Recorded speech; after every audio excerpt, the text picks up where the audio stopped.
to it to colonize it. So we are not saying we should leave it and go back to the mountain. However, over and above the systems of the world, we must stay connected to Zion so that we infuse Zion into where we are. And so in Genesis 4, verse 25 and 26, the Bible said, from the days of Enosh, it said men began to call upon the name of the Lord, because what Cain created made it difficult for men to remember God. Men could live comfortably without God. And that was the first time men learned to exist without God. And so the only technology that was recreated to bring back the presence of God and the government of the heavens to the earth was the altar that was created by Enosh. And when men began to call upon the name of God, the program of God was re-engineered again. You see the same thing happen in the life of Noah. Noah knew this system so much that when God wanted to destroy the earth, God showed him a pattern. It was that pattern God showed him that made Noah to create an ark. And when the world was created, the waters could not destroy the ark. What was destroying the world was what was exalting Noah. And so a point comes, a man attains invincibility because he's living by a system that is superior to the natural realm. Take for example, when you want to survive financially on earth, you have to buy and sell. You have to provide value. And we do that too because we are in the world. But we are not limited to buying and selling. The Bible said, cast your bread upon the waters. You will find it after many days. It said, give a portion to 7, give a portion to 8. You know not the evil that will come upon the earth. If you are doing buying and selling alone, if evil comes to the earth, it will go down. But when you give to 7, give to 8, even if the earth crumbles, you will still be wealthy. Because this one is not earthly civilization, it's heavenly civilization. And so when men begin to pray, they begin to download heaven to earth. Because our invincibility is not what earth creates. Our invincibility is what heavens create. We will participate with earth, but over and above that participation, there is a superior participation we have that makes us live over and above the limitations of the earth. That's why I say when men are cast down, you know that there is something you have in you that makes it impossible for you to be cast down. He said, you say you are lifted up. Why is that so? So when we talk, we don't communicate. When we talk, we create. It's a civilization, but you can't know it.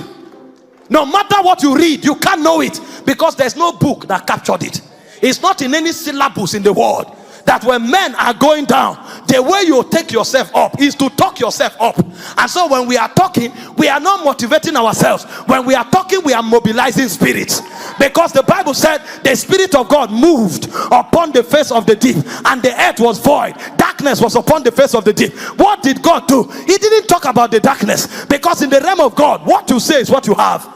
If God spoke about that darkness, God would have remained in darkness. And why God hovered upon the water, he said, let there be light, and light showed up. That's a civilization from another realm. There are many other things we should download, but it will take prayer to go there.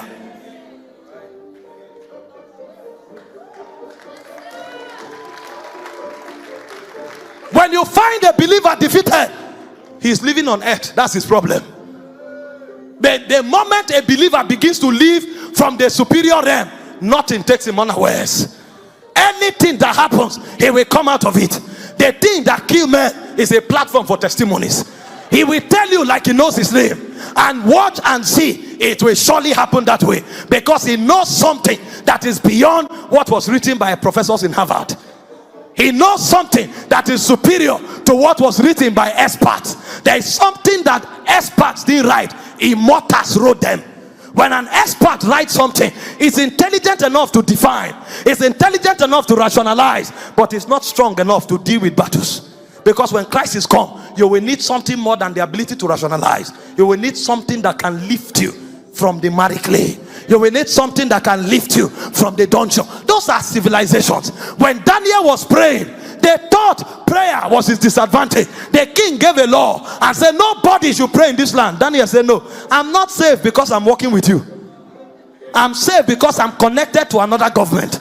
And the Bible said 3 times in a day, Daniel 6:10, Daniel prayed facing Jerusalem. They now caught him, and you now say, oh, prayer is a disadvantage. No, it's a platform for manifestation. When they took Daniel to the lion's den, he never asked for mercy. And you are saying, come on, why not pull the strings? You are working with senators, you are working with governors. Call somebody that knows somebody to talk to the king. That's a waste of time, because what you will discover is the senators have already ganged up. And so instead of begging, Daniel went back to where he belongs. And when they threw Daniel into the lion's den, the Bible said suddenly the lions forgot how to eat, because he came with another realm. And so when he entered that pit became Zion. And so in Zion, even lions feed on grass, because Daniel comes with an atmosphere. He brought Zion to the pit. And so the lions were relocated. When the lions are in the fallen world, they will eat flesh. But when the lion enters Zion, they eat grass. And because Daniel is not grass, there's no way the lion can eat him, because he came with another word. Why did you know that when the king saw a hand wrote something and everybody was fidgeting, including the king, Daniel showed up and he said, oh, this is what is written. Mene, mene, teke ufase. How did you know that language? Because that's where he lives. That's the word he brought into the lion's den. And that's why the lion could not eat him. When you pray, you become an architect of civilization.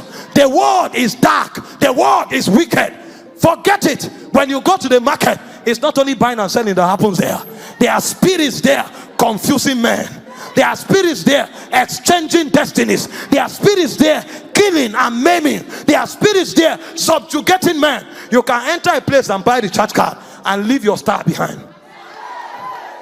But you may never know. And you will say, I went to the market to buy the church card. No, you didn't go to the market to buy the church card. You actually went to the market to forgo your star. It will take an architect to tell you, where are you coming from? When you left here, I saw brightness on you. I saw glory on you. I saw grace on you. Where did you go to? Until you know what men don't know. Until you see what men don't see. And the way to do that is to live from the altar.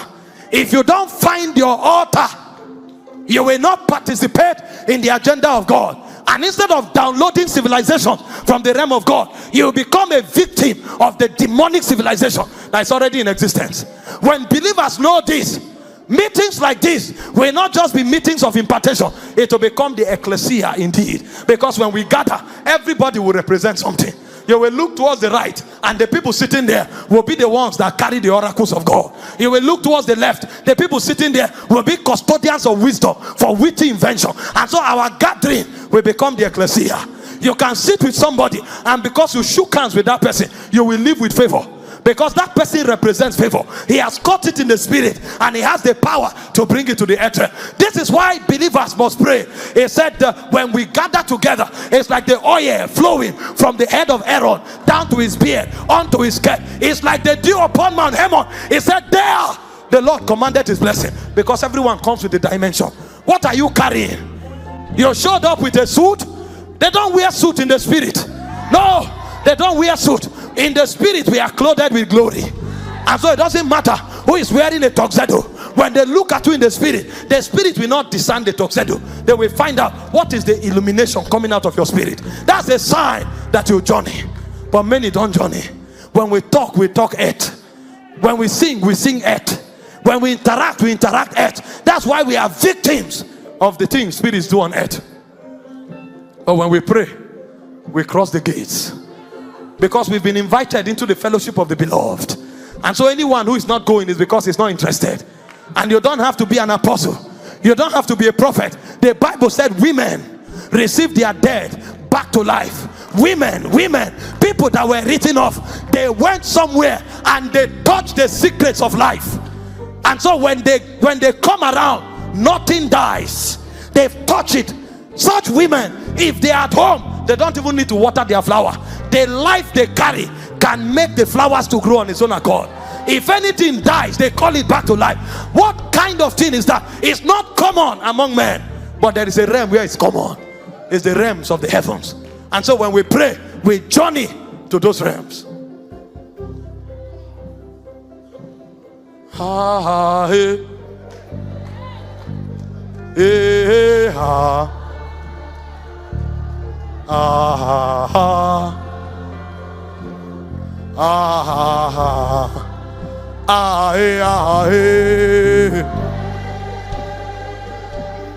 Hey ah. Aye aye. Ah hey. Hey ah. Aye, aye.